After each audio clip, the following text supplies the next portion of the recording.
I think it's pretty obvious. I'm a huge H.R. Geiger fan. I find his work pretty mind-blowing, where everything looks organic and alive, but in a very cerebral context. Working on numerous projects with this company called Nathan Love, who are known for their zany commercials. I was pretty enchanted by their hallmark of this quirky ridiculousness that everyone knows them for. I feel this might have rubbed off on me, and is evident in some cases of the game. At Nathan Love, the founder, Joe Buriscano, he was always really extremely passionate about stop motion.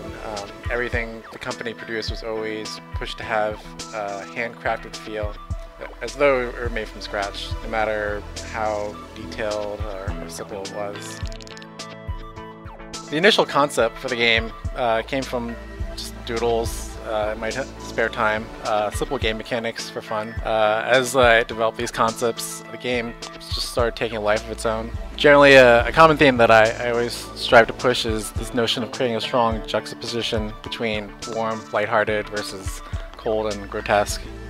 In general, most of the influences just come from being an avid gamer since the 80s, or I mean, as long as I can remember. The Guardian Legend, Mega Man, Earthworm Jim, Earthbound, some of the games that have impacted me personally the most.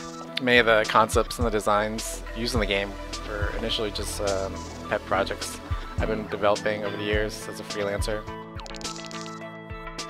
A lot of the stop-motion-y feel can also be attributed to the game's graphical assets, which are designed to represent set pieces rather than a tile set, which you would expect to see in most platformers. In general, I find it quite rare for most 2D games to have a high level of graphical fidelity. Most games today will either go one of two routes. They'll go like pixel art or this kind of diorama style 2.5D rendered with Unity or Unreal. I really wanted to make a true 2D game right from the get-go that utilized a lot of the tricks and quirks used back in the 16-bit era before any 3D really came along. This includes things like everything being rendered from sprites, tiled parallax backgrounds, and basic pixel fragment shaders. In addition, I wanted to utilize what I've learned over the years to give it that extra flair. For the bosses, there's a wide spectrum of inspiration. I guess commonality between most of the bosses are their gritted teeth. Several years ago, while I was living in New York, I would often take trips out to this place called 5 Points out in Queens. They're pretty known for their murals. And there was one particular mural that struck me the most. It was basically this heart with the most egregious, striking grin I'd ever seen.